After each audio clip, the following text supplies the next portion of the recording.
Hello，各位朋友，大家好，我係蔡德康醫生，係腦神經科醫生。因為跟住落嚟嘅演講咧，個講者係會杜醫生係會用英文係講述嘅，所以咧我就會用英文介紹佢嘅。咁如果各位有問題咧，都可以用中文係寫入嚟，咁我會幫你翻譯俾杜醫生嘅。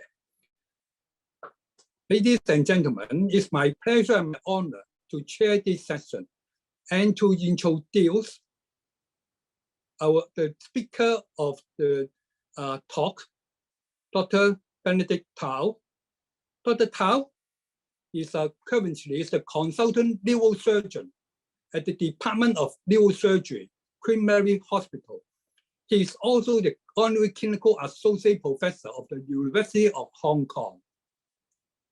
Dr. Tao is one of the few neurosurgeons in Hong Kong with special expertise in functional neurosurgery.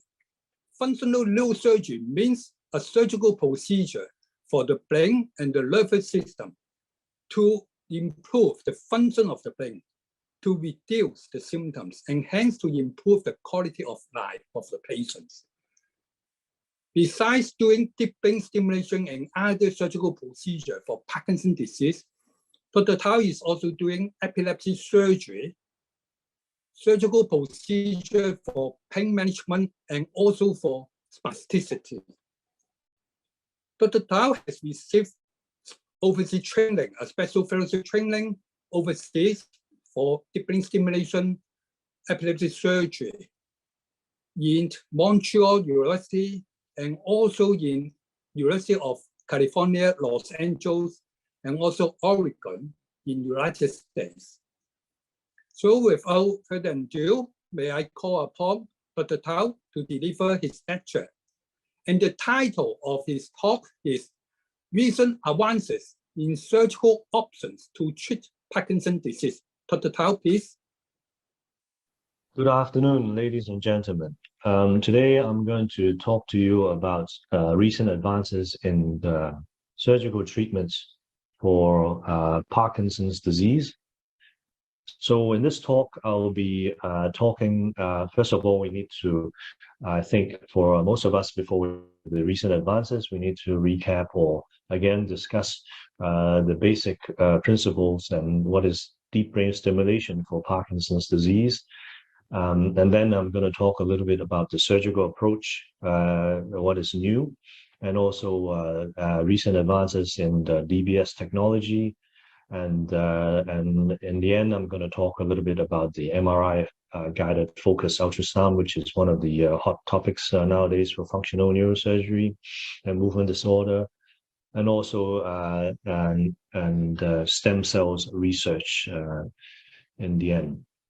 So Parkinson's disease, I think I'm just going to go over this very briefly because I think you probably already know that it is not uncommon and in the elderly population, and symptoms of such as tremor, decreased arm swing, movement disorders, and decreased smell and weakness, depression, and so on can happen later on. And the motor signs, which is the main symptoms that we are interested in terms of deep brain stimulation, because it is deep brain stimulation and mainly relieves or helps with the resting tremor, bradykinesia, and rigidity. Other things such as the gait, posture problems, the deep brain stimulation does not directly help with that. So it mainly helps with the tremor, bradykinesia, and rigidity. And in terms of the cause of the disease, it is said to be probably due to some loss of dopaminergic neurons of the substantia nigra, and producing some Lewy bodies and neurites, and that's probably important. And later on about the stem cells research and diagnosis, as you know, it's really mainly by clinical, the cardinal symptoms of resting tremor, rigidity, and bradykinesia. Laboratory imaging is not particularly useful. Medical management, the goal is really trying to control the signs and symptoms for as long as possible with medicine. and minimizing the side effects. And remember that there is currently no cure for this disease. And if the medication fails, it doesn't provide either adequate relief, or the medication is giving you excessive side effects such as dyskinesia, then we can think about surgical treatment. The main one is obviously deep brain stimulation, DBS. And the other, in the past, people have been doing lesioning, and also some centers still do that. And the other is MRI guided focused ultrasound, which is basically the principle is the same as lesioning, so in a non-invasive way. So what is lesioning is basically you are destroying selective targets such as the GPI, globus pallidus interna, or the VIM, in the thalamus, or VL in the thalamus. And basically you stick an electrode in the deep nucleus and using a radio frequency generator and making a lesion using thermal coagulation. And the downside of this is supposedly it's not reversible, because once you cause the lesion, and that's it. So now the main topic that we would like to talk about obviously is deep brain stimulation, and this is what the main surgical treatment that we talk about for Parkinson's disease, and in particularly in Hong Kong. And this has been available for over 20 years in Hong Kong now. And we've just been counting as over 400 cases has been implanted in Hong Kong across 3 centers in Hong Kong. This is government funded, although limited.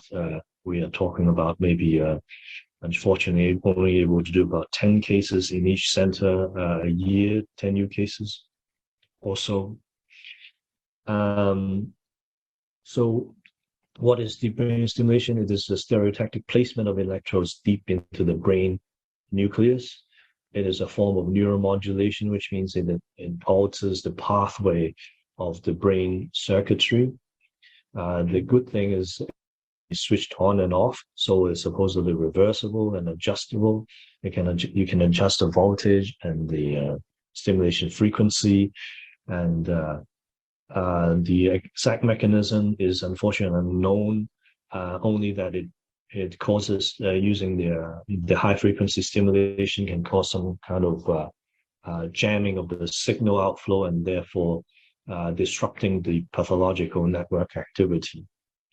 So stereotactic placement is uses the imaging data, and this is correlated to a 3D dimensional space, which we use a frame-based. This is fixed to the skull, and the frame will give us XYZ Cartesian coordinates, so we can work out where the target is in relation to the brain. So the main targets for deep brain stimulation is the subthalamic nucleus, the STN, or the globus pallidus interna, GPI, and others for the more tremor predominant, the VIM, which is the thalamus, the ventral intermediate. So as you can see here, which each target has its effectiveness in which modalities or symptoms. So we choose mainly STN because it gives good control of the rigidity and akinesia, and also helps with the tremor. GPI is also useful for rigidity and akinesia, and the VIM is really just for the tremor. So before a patient is considered for DBS, then they will, as I said, need to refer to a neurologist for screening to first of all diagnose them to truly to be having Parkinson's disease. And then we will have a neurosurgical consultation. We will undergo a MRI brain to make sure that there is no other pathology accounting for the symptoms. and that patient will need to undergo neuropsychological and psychiatric evaluation, because sometimes DBS can interfere with their mood or cognition, and we need to make sure that they have a baseline and also that they don't have too much of a deficit before we go into the procedure. So inclusion criteria. Patients must be have idiopathic Parkinson's disease, so they cannot be a secondary Parkinson's disease or other Parkinson-like disease. They must have troublesome symptoms despite optimized medication, like on-off fluctuations, significant dyskinesia, pharmacoresistant symptoms, and they either cannot have a lot of side effects, so levodopa. Usually we would like our patients to be below 75 years old, because if they're older, obviously they have probably worse physical health as well as a mental condition to be able to tolerate this procedure. Disease duration is usually more than 5 years. So exclusion criteria is like a lot of the general surgical contraindications, such as unstable heart problems. If they have active infection, we don't want to put any implants in, and if they have bad stroke or any neurological disease, it may cause problems. And also if they have malignancy and if they have markedly reduced life expectancy, then they may not get the benefit from this. Neuropsychological and psychiatric problems such as severe depression, bipolar disease, and dementia are also contraindicated, because, as I said, in some circumstances DBS may affect their mood or their cognition, and if we don't want to make it worse if they already have bad pre-existing problems. So in our first meeting with the patient, we will have to thoroughly explain the procedure, obviously, and very important, we must have a realistic expectation of the results. As I said earlier, DBS will not cure the disease. It is merely an improvement on some of the motor symptoms, such as rigidity, bradykinesia, and tremor. And the rest of the Parkinson's disease symptoms will not be directly influenced by DBS. And this must be made very clear, because if the patient has an unrealistic expectation, then the DBS, even though if it's helping them, they don't realize the benefit, and they may become a burden to them. And there are also possible side effects that they need to be very well aware of, and also impact on patients' life after that, because they will be a different person, hopefully in a better way. And the patient and those around them need to adjust for that. So on the day of the procedure, the medication will have to be withheld. In fact, Parkinson's medication would have to be withheld a day prior, so that we can test out the electrostimulation on the day when they are not under medication. So we want to see the symptoms. So we need to fit a frame for anesthetic, and then after that we will go for MRI and CT scan for the stereotactic calculation and planning, image fusion and projections planned, and then here we can see that we open up the scalp flap, the burr hole, and then we'll put a cover, and there we will implant the electrode and microelectrode. This is the microelectrode driver. So the microelectrode goes in, then we do some microelectrical recording. This will give us the information we need to know where we are in the brain, because the subthalamic nucleus or globus pallidus gives us a characteristic sound and waveform so we can confirm that we are in the right place. Once in, then we will give some current and stimulation to test for the effects. That's why the patient needs to be off medication, because if the medication is already masking the signs and symptoms, then we cannot know that we're in the right place. Because if we're in the right place giving stimulation, we will immediately see the effect of so the patient's movement will become more brisk and more flexible, less stiff. And we can also at the same time check for any side effects. And this will give us reassurance that we're in the right place and that the stimulation will give them some good benefit in the future. So after the implantation of the brain electrodes, we close it up and then we put the patient under general anesthesia, and then we implant the pacemaker in the chest wall and tunnel everything under the skin. So these are electrodes and the pacemakers and the programmers. So possible adverse effects includes the usual operation risk of because we're sticking things in the brain. It could be intracerebral hemorrhage and causing stroke symptoms. Because we're hardware and opening wounds, there are risk of hardware breakage or infections, and the other usual anesthetic and general anesthetic risks. There could be transient post-op confusion because of the anesthetic agents, or because patient has been off medication for a while.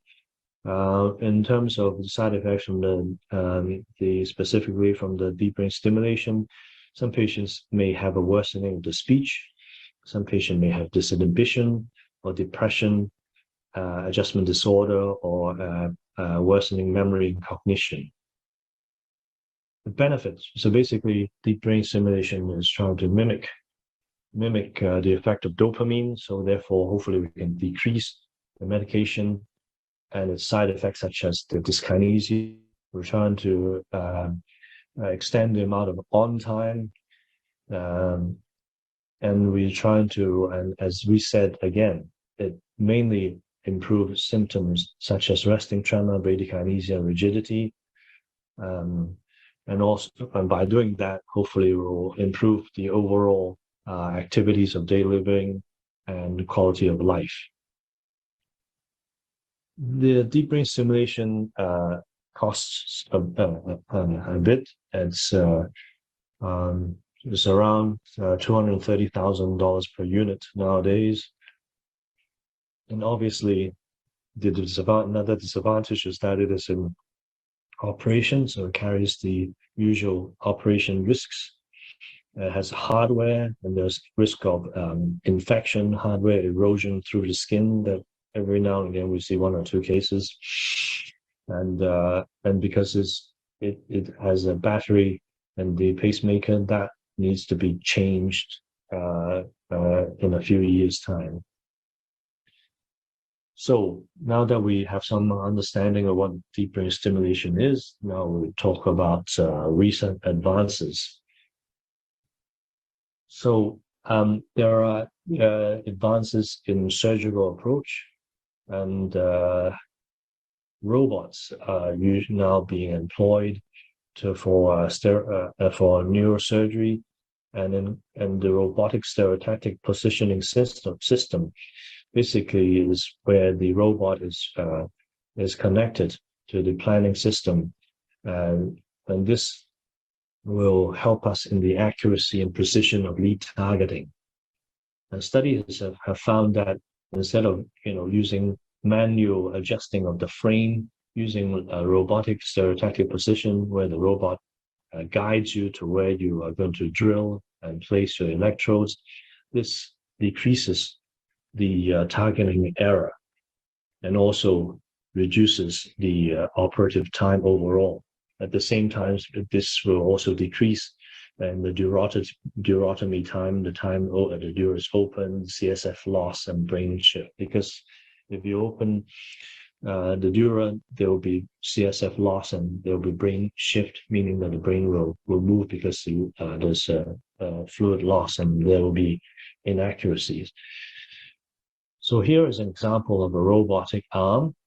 And basically, this is obviously a model skull, and the patient, imagine the patient is lying here with their head clamped on with the head fixation device. This is not the frame that you see early on. So with this technique, you don't need the frame because everything is done by the robotic arm. The robotic arm will guide us to the target by the planning that we do in the computer stereotactic software. So all we have to do is we follow the robotic arm and then follow this trajectory to drill a hole and then place the electrodes guided by the robotic arm. And we can also use intraoperative imaging, such as here we have the O-arm, which is an intraoperative CT. And this can give us intraoperative photos of where our electrode placement is to confirm that it is in a good position. So other surgical techniques improvement is actually this. As we said earlier on, nowadays the DBS is performed under local anesthetic, or at least the first part is because we want to test out some the microelectrical recording, and also we want to see the clinical effect of the brain electrodes. But obviously, the patient being awake to have the procedure causes some discomfort, and because of the wound, there's some pain, and also because they are awake, they are aware of that they're not on any medication. They may be stiff. They are hungry because they needed to be fasted. So the whole experience can be uncomfortable for the patient. So there are some people that advocate for non-awake or asleep procedures where the patient is either heavily sedated or under general anesthesia. However, there are problems that heavy sedation and general anesthesia may interfere with intraoperative physiological monitoring, the microelectrical recording, where we have these, where we localize the nucleus. Sometimes the sedation can interfere with that and doesn't give us adequate information.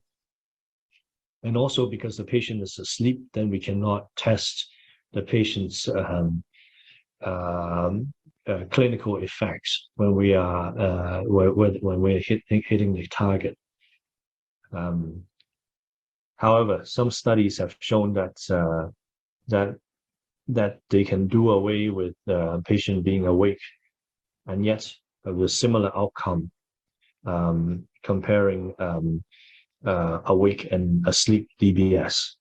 And perhaps some of the centers also use high quality intraoperative imaging to confirm the placement of electrodes rather than relying on the clinical outcome of testing intraoperatively.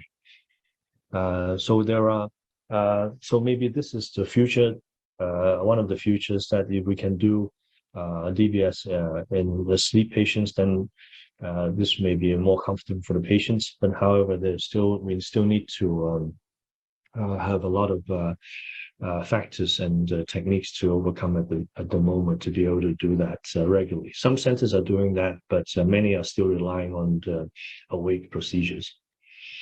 So in terms of hardware innovations, the pacemakers are becoming more precise, have more customizable programming capabilities.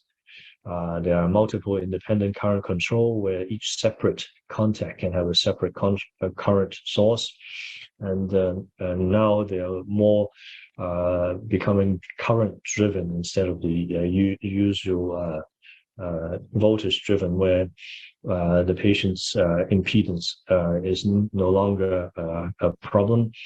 Pulse width can be reduced, so it also makes the programming more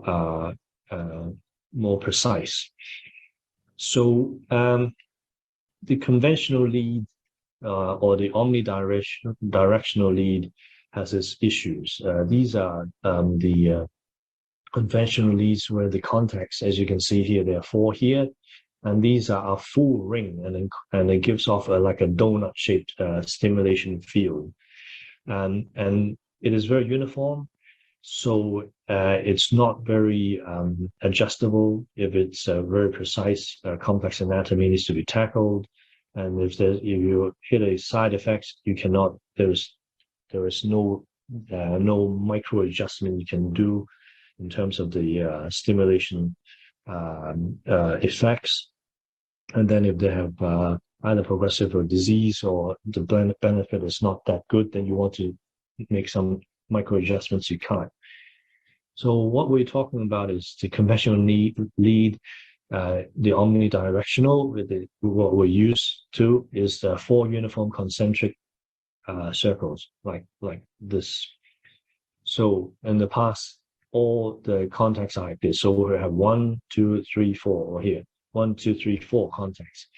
Directional leads, the middle 2 are broken into 3 segments. So we have 1, 2, 3. So instead of you giving off a stimulation 360 degrees around, you can just select one part of it and just basically stimulating this part, and so giving a more precise stim instead of a more uniform stimulation.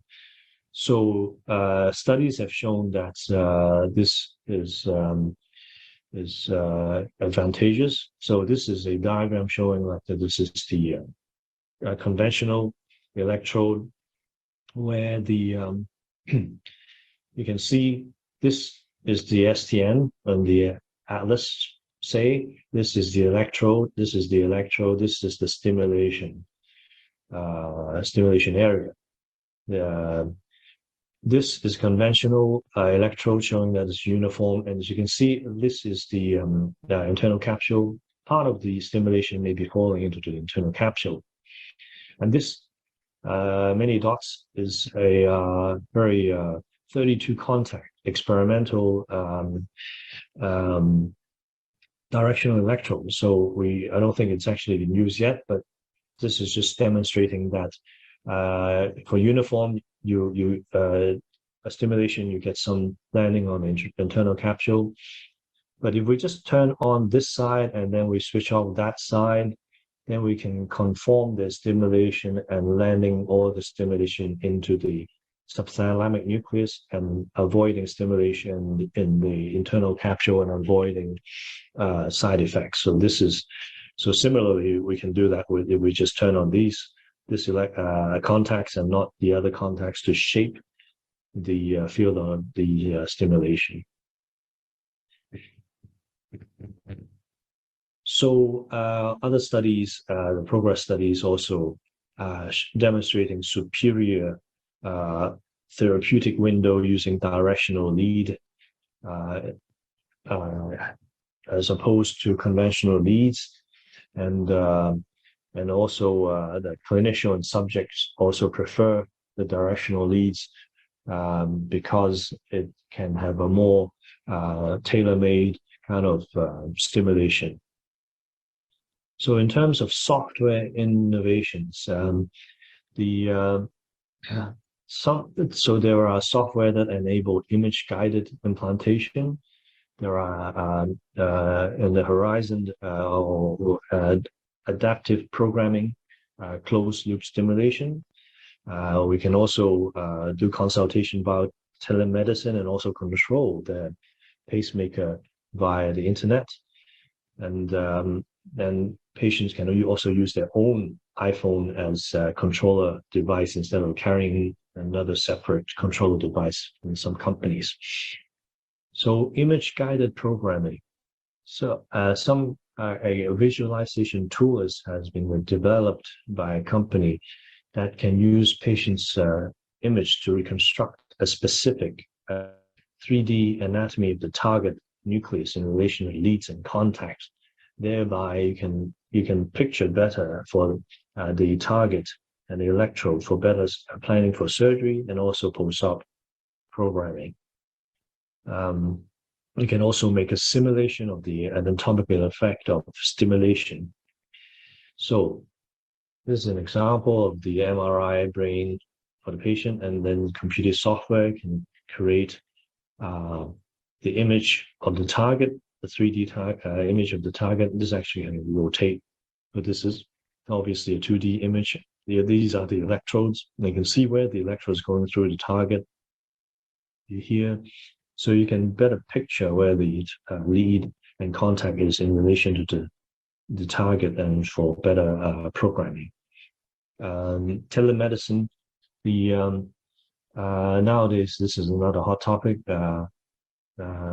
particularly in the COVID days when some patients cannot attend physical consultation, and some companies actually develop software where patients can not only have a teleconference of the for the seeing the patients, but also able to control the pacemaker via the internet. And this is particularly useful for patients who cannot physically come to the clinic, either because of physical constraints or they're in quarantine reasons. And obviously this will greatly enhance the comfort and convenience for the patient, as well as reducing travel and waiting time. So this is what we mean. Basically, the doctor holds an iPad here, and the patient uses their iPhone or whatever device they want to use. And this is all done via the internet. And the doctor can see the patients, and also via the internet, they can they can communicate with the pacemaker, so we can get information of the lead, the current, and also we can also change the, as well as talking to the patient, we can also change the programming settings, just all done by the internet. So another new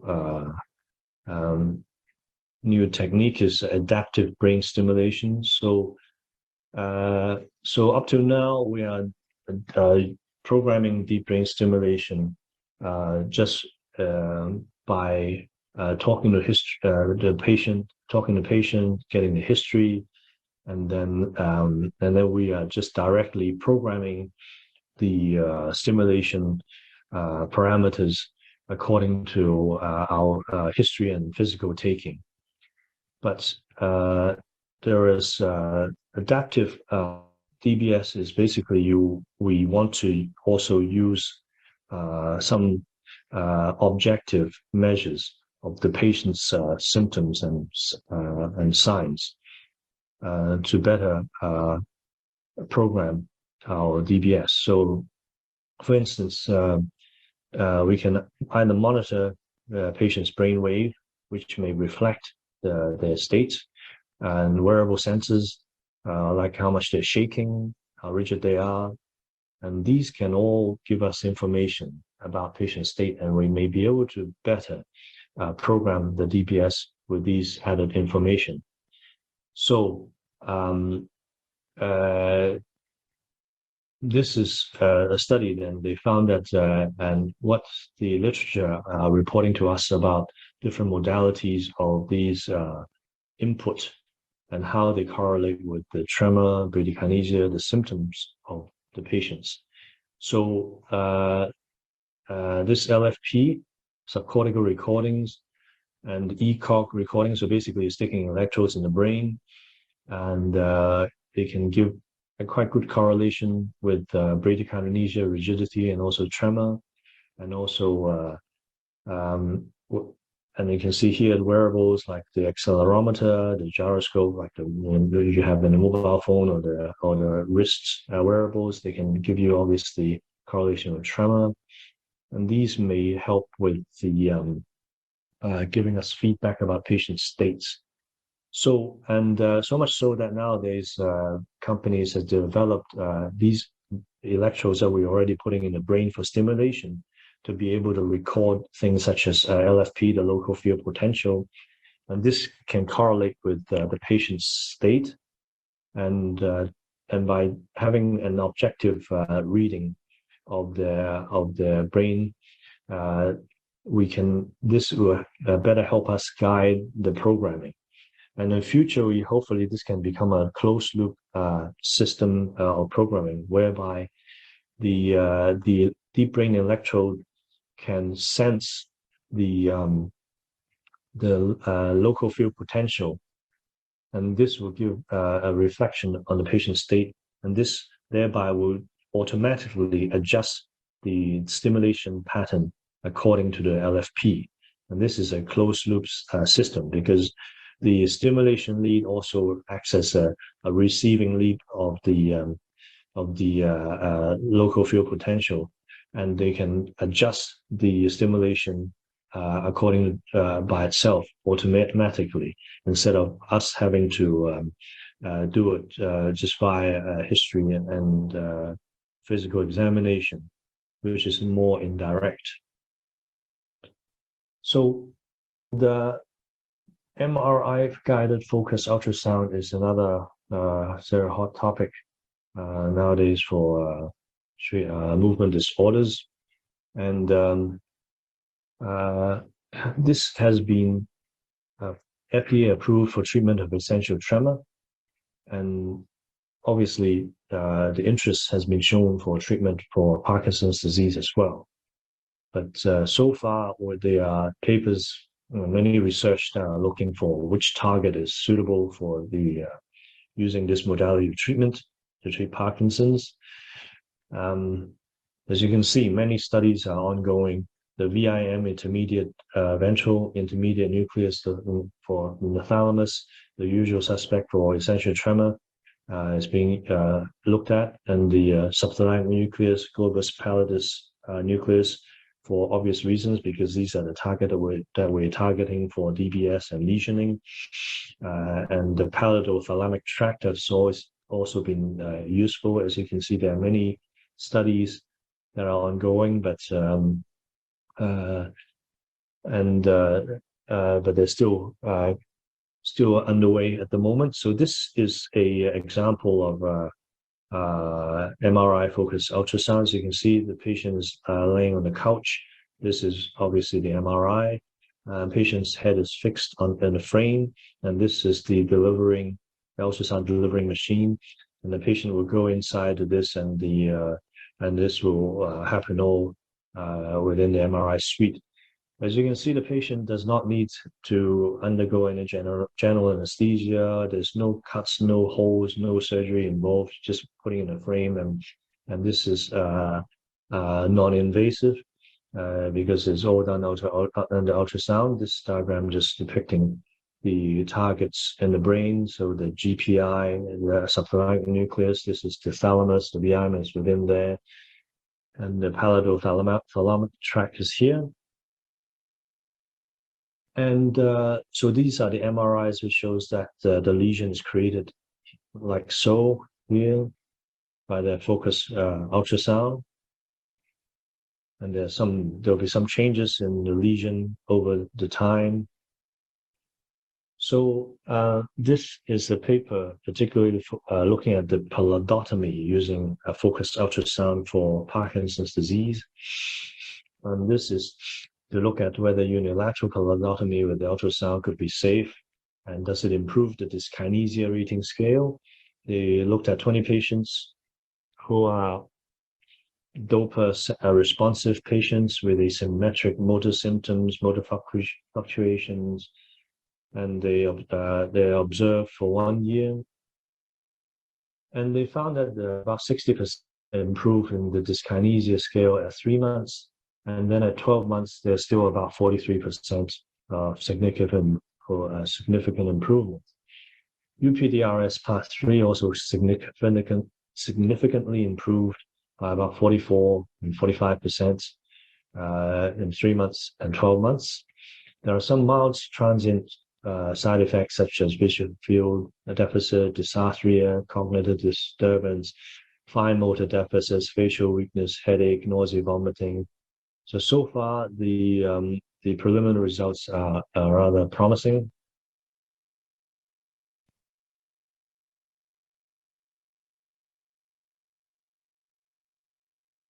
So, in conclusion, MRI focused ultrasound is a novel and minimally invasive technique It is FDA approved for treatment of essential tremor, but there's still ongoing studies that needed to establish which targets and how efficacious and any risk involved for Parkinson's disease. So stem cells are always a hope for many diseases in the human being. And of course, Parkinson's disease being another degenerative disease, we're also looking whether stem cells can help with this. So the rationale is that there's a loss of dopaminergic neurons of substantia nigra. So hopefully by implanting some cells and grafting these cells, we can restore the dopamine producing striatum. And so there are many trials, but the challenge so far, we haven't found a definite efficacy, and there are also ethical and logistical barriers. So there are many sources of these experimental cell-based treatments. There's autograft, allograft, xenografts, and forthcoming human trials, we're mainly using embryonic stem cells and induced pluripotent stem cells. Stem cells, as we know, have the can self-renew and also may be able to differentiate into any cell types within the body. And when we try to direct these cells to become dopaminergic neurons for neural grafting, hopefully we can reproduce the dopamine. And the most promising so far are embryonic stem cells and induced pluripotent stem cells. And in the review of these, there are again many clinical trials ongoing, and so far there are some trials that view that transplantation of fetal midbrain tissues can relieve neurological symptoms and restore motor functions in Parkinson's disease models. However, these will still need to be validated in human subjects, and other challenges including ethical questions, tumorigenesis, immune response, toxicity all need to be looked at.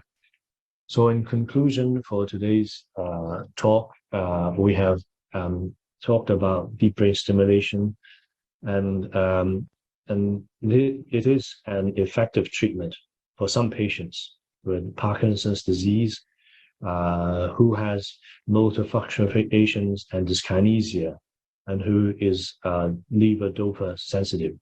So I think we take this opportunity again to hopefully call out for all you in the community, GPs, allied health, doctors, other people in the public, that Parkinson's disease, if the medication fails, you can always consider deep brain stimulation. This may be an effective way to treat some of your motor symptoms and can improve your life dramatically. And we also talked about here the surgical approaches, advances, and technology in DBS, and this will surely make DBS even more convenient and comfortable for the patient. MRI focused ultrasound is a upcoming treatment modality and is show promise for treatment of Parkinson's in the future. And we always have hope that stem cells, some days, and sometime in the future, hopefully, may give us more groundbreaking treatment and possible cure for this disease. So here are some preferences, and before I go on, I also like to must acknowledge my team at Queen Mary Hospital, Dr. Li Dai Feng and Dr. Shirley Pang, and also must acknowledge our team where we collaborate together. We do these operations together with the Eastern Hospital team, Dr. Ngao Yaman, and also Dr. Michael Lee and PYNH. Thank you very much.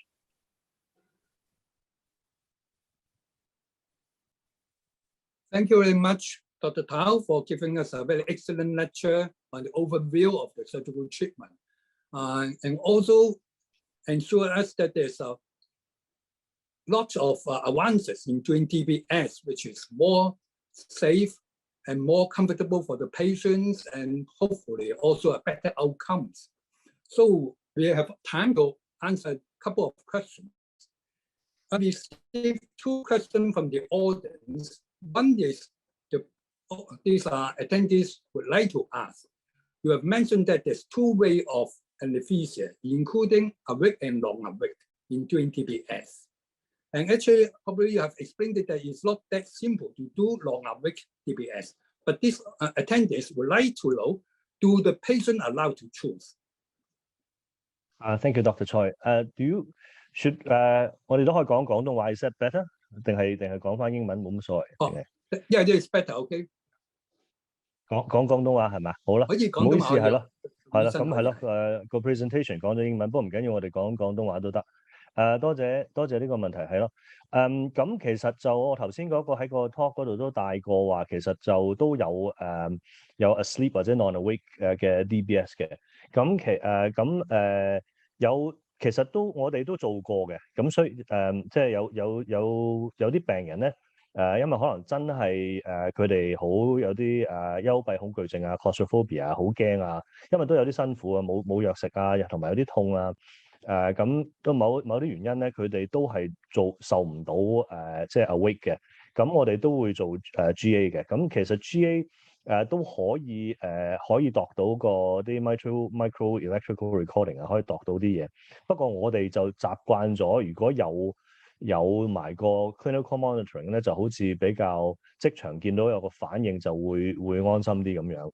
咁所以其實就如果有啲病人真係頂唔順啊，或者真係好唔想 awake 嘅話咧，都可以考慮做個即係 GA 啊，或者個 heavy sedation 嘅 DBS 嘅，係。係。咁所以個病人都可以提出嚟同個醫生去商量下，究竟咧絕對可以係可唔可以做呢樣嘢？係啦，即係絕對可以。OK。咁另外一條問題咧就係話藥物個效果唔理想先至做啦。另外咧係咪可以一齊 combine 即係同埋藥物一齊治療嘅？咁呢樣我可以澄清咗先啦。做完 DBS 大部分人咧都會繼續咧有個藥物嘅治療嘅，雖然係好多時可以減好多，但唔係話做完個 DBS 咧就停晒啲藥物去嘅。所以幾時都一定係 combine treatment嘅。不過頭兩個問題可能杜醫生可以咧係幫我哋講得好啲，就係點解相對嚟講少人做啊？香港係。係呢個其實就好多謝你呢個問題。其實正就係我哋都覺得，我諗我哋做開呢啲DBS 啊或者 surgical treatment 嘅人都覺得其實係 underutilized 咗啲嘅，因為可能某個程度上其實點解我哋搞咁多呢啲咁嘅會啊？其實都係想話多俾多啲人聽到，其實其實帕金遜去到咁上下，其實可以考慮做呢個 surgical treatment。其實你話點解咁低？其實某個程度上因為可能個 awareness 唔夠，咁可能其實就唔係話咁多人知道帕金遜症其實都可以用呢個手術去治療。咁所以就好藉着呢啲咁嘅會議啊，希望多啲人知道係可以做 DBS 啊。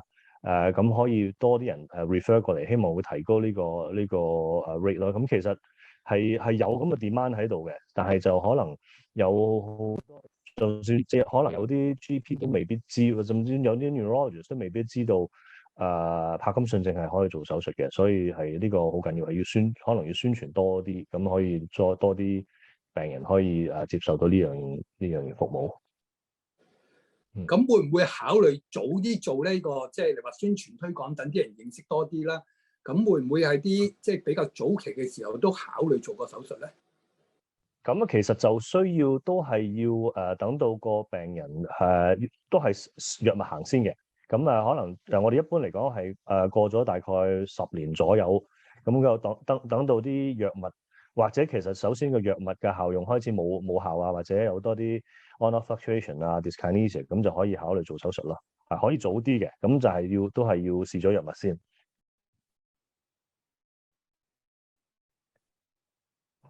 係咪仲有其他問題咧？好啊，你另外頭先提到咧，可以經過互聯網啊，係啦，我相信啊，仲有2分鐘，我哋盡快答2個問題啦。第一個咧就話佢有安全嘅問題，如果可以經過互聯網去調校嗰個 DBS 個 pacemaker， 會唔會有安全問題咧？會唔會俾人哋入咗去而改咗你嗰個機嗰個功能咧？嗱，簡單嚟講，其實就其實呢啲我相信因為我都未用過嘅，咁我相信個廠方嗰度應該都做過啲安全嘅測試，同埋再講其實就應該一般嚟講，一般嘅普通人都未必識得點樣去教啊，亦都或者唔想教其他人嗰啲 setting 咯。下一題係咪？係咁樣就係最後一個問題咧，就係有位聽眾就好對於係MRI focus ultrasound 好有興趣，就問可唔可以攞嚟醫行路唔穩陣啊啲 posture 嘅問題咧？暫時都係 tremor 多啲，其實就係啦 ，essential tremor 啦，同埋 tremor predominant 嘅帕金遜病多啲，就Parkinson 嗰啲 nucleus 都暫時未話完全掌握到邊度，但 tremor 就而家暫時都係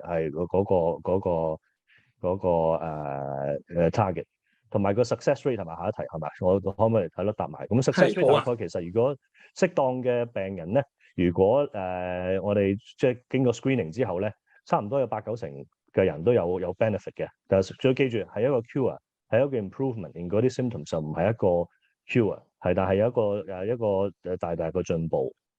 How many years can therapeutic effect 即係 DBS 可以 last 幾多年？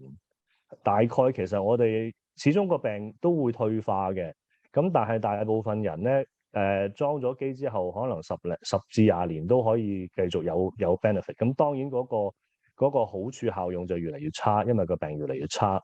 但係好多時去到好後期啊，可能你覺得個人都已經好差啦，咁但係佢哋覺得裝咗個 DBS 都係比冇裝機係舒服好多好多，佢都會考慮去再去換電，係啦。咁所以其實我諗大概即係有啲我哋去到成20年都係會再想繼續換電嘅，當然睇下佢身體狀況點樣咯。因為時間嘅關係咧，我諗我哋呢一節咧討論到呢度咧就要結束啦。再一次好多謝杜醫生啦，係一個咁精彩嘅介紹。多謝杜醫生，多謝蔡醫生，多謝大家。